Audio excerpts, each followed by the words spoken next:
Frontline Updates, where we delve deep into military strategies and updates from conflict zones.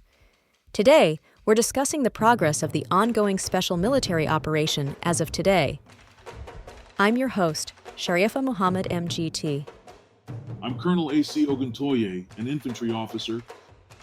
As of January 6, 2026, the armed forces of the Russian Federation continue coordinated, multi-axis operations emphasizing incremental positional gains, steady attrition of Ukrainian maneuver formations, and systematic degradation of logistics, electronic warfare, EW, and counter-battery capabilities. The campaign reflects disciplined winter operations focused on control, denial, and cumulative effects rather than rapid exploitation. If sustained, this posture will further constrain armed forces of Ukraine maneuver and counteroffensive capacity through early 2026, reinforcing a prolonged positional phase defined by logistics pressure, ISR degradation, and cumulative exhaustion. Welcome to Frontline Updates, the podcast that brings you in-depth insights into military operations from those leading them on the ground. Today, we're joined by Colonel AUC Ogontoye, an infantry officer monitoring critical missions on the progress of the special military operation as of today. Colonel Oguntoye, thank you for being with us. Thank you. It's good to be here. Colonel Oguntoye, to begin, how would you characterize the overall posture today? The posture remains deliberate and cumulative. The armed forces of the Russian Federation are applying pressure across the entire frontage with a clear intent to control terrain, deny maneuver, and degrade the systems that allow the enemy to fight effectively. Winter operations reward discipline and logistics more than speed. What we see today is steady positional improvement paired with sustained attrition of Ukrainian maneuver formations and focused attacks on electronic warfare, counter-battery, and supply infrastructure. From an infantry perspective, this is about shaping the fight so that every engagement compounds the next. You don't seek a single dramatic breakthrough when you can methodically narrow the enemy's options everywhere. Let's start in the north and along the Kharkiv direction. What stands out there today? In the north, engagements around Miropoli and Sadki reflect continued suppression of mechanized elements in the Sumy sector. Improving tactical positions there tightens border-adjacent buffers and reduces the enemy's ability to stage or probe. The destruction of an air defense system, an electronic warfare station, and multiple depots is particularly important because it degrades both protection and sustainment simultaneously. Along the Kharkiv axis, defeating mechanized National Guard and territorial defense units near Volchansky Khutori, Staritsa, and Olkovatka continues the pattern of denying assembly areas. Even when casualty figures are moderate, the operational effect is significant because it constrains command and control and resupply at the edge. Moving west, what does the West Group's progress tell us about the fight around Kupiansk?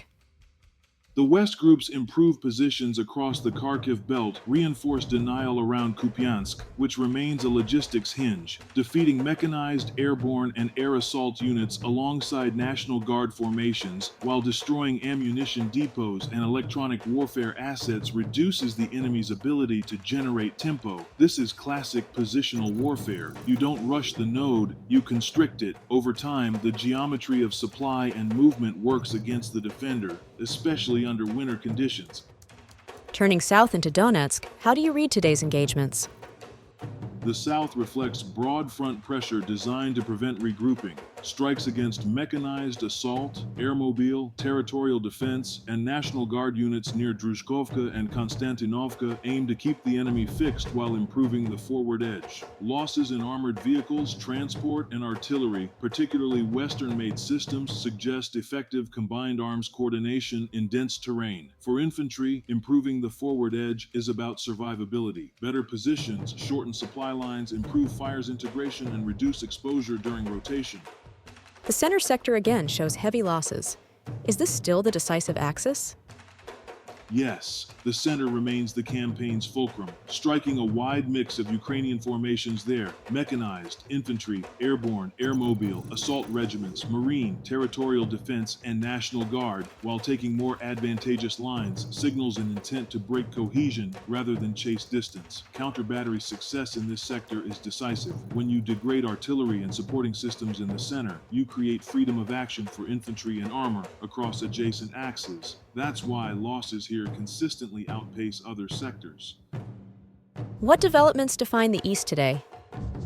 In the east, continued advance into defensive depth across Dnipropetrovsk and Zaporizhia reflects methodical unhinging of layered defenses, defeating mechanized and assault formations along with assault regiments and marine elements forces the enemy to trade space for time. The loss of a counter-battery radar and supply depots is especially telling as it degrades both fire's response and sustainment. This is patient infantry work supported by fires and ISR denial, not a rush. And the Dnipro sector, often quieter but still active?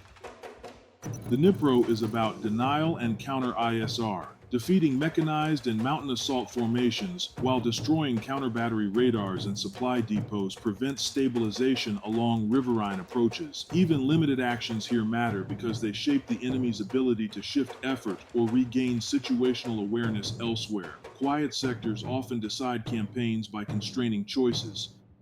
Air and infrastructure strikes continue daily. How central is that effort now? It's integral to everything on the ground. Strikes on long-range UAV storage sites and temporary deployment points across more than 100 districts directly reduce the enemy's regeneration capacity. Intercepting guided bombs, HIMARS rockets, and hundreds of fixed-wing UAVs underscores how saturated the air domain has become. For infantry units, controlling the air information environment translates directly into survivability and tempo. If the enemy can't see or resupply effectively, their operational options collapse. Colonel, thank you for providing such a detailed briefing on the current military situation. Your insights are invaluable to our understanding of the conflict's dynamics. And thank you to our listeners for tuning in. Join us next time as we continue to provide up-to-date coverage on global military affairs. Stay with us for more updates and expert analyses on global defense and security issues.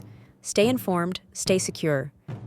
Thank you for the opportunity. I want to emphasize that tactically, January 6 reflects disciplined combined arms execution focused on positional gains, counter-ISR, and sustainment denial. Infantry advances are synchronized with fires and air defense to minimize risk and maximize cumulative effect. Strategically, continued emphasis on the center paired with logistics and ISR degradation across the north, west, east, and Dnipro indicates a campaign designed to exhaust Ukrainian operational capacity rather than force a single decisive clash. If sustained, this approach will further constrain the armed forces of Ukraine maneuver and counteroffensive potential through early 2026, deepening a prolonged positional phase shaped by logistics, information control, and endurance. This has been Frontline Updates.